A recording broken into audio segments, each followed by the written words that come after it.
तुम्ही आताच उमेदवारी अर्ज भरून आलेला आहात, नेमकी कुठं कुठं तुम्ही उमेदवारी भरलेली आहे? मी या सार्वत्रिक निवडणुकीमध्ये जवळा जिल्हा परिषद आणि डोंजा जिल्हा परिषद या दोन्ही जिल्हा परिषद सर्कलमध्ये माझी उमेदवारी अर्ज दाखल केली.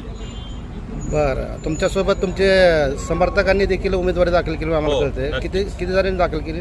जवळपास आम्ही 5 जिल्हा परिषद गटामध्ये आणि 11 पंचायत समिती गणामध्ये फॉर्म भरलेले आहेत. परांडा भूम वाशी.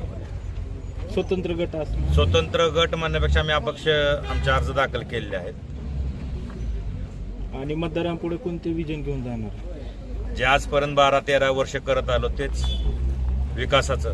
कारण मला वाटतं मी माझी कामाची कारकीर्द आपण सगळ्यांनी आणि लोकांनी बघितलेली आहे. कारण 2012ला ज्यावेळेस बांधकामात सभापती झालो त्यावेळेस माझा कामाचा धडाका, उपाध्यक्ष झालो त्यावेळेसचा माझ्या कामाची पद्धत आणि जे काही मी सामाजिक काम या ठिकाणी करत आहे, निश्चित त्याची पोचपावती इथला मतदार राजा मला दिल्याशिवाय राहणार.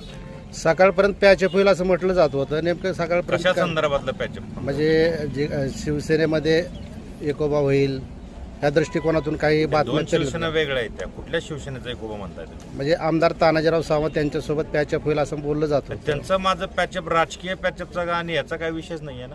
मग तुम्ही स्वतंत्र गट भांडण झाले असं तुम्हाला कोणी सांगितलं? मग तुम्ही स्वतंत्र कसं काय लढताय? स्वतंत्र लढताय म्हणजे काही ध्येय धोरणं पटली नाहीत म्हणून लढतोय.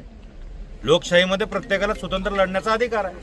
तुम्ही जवळा आणि डोंजा गटातून उमेदवारी अर्ज दाखल केलाय. हो. आणि आम्हाला कुठून तुमची उमेदवारी पाहायला मिळाली? मी बी दोन्हीकडून.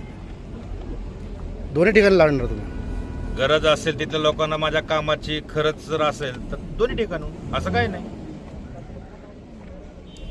ठीक आहे.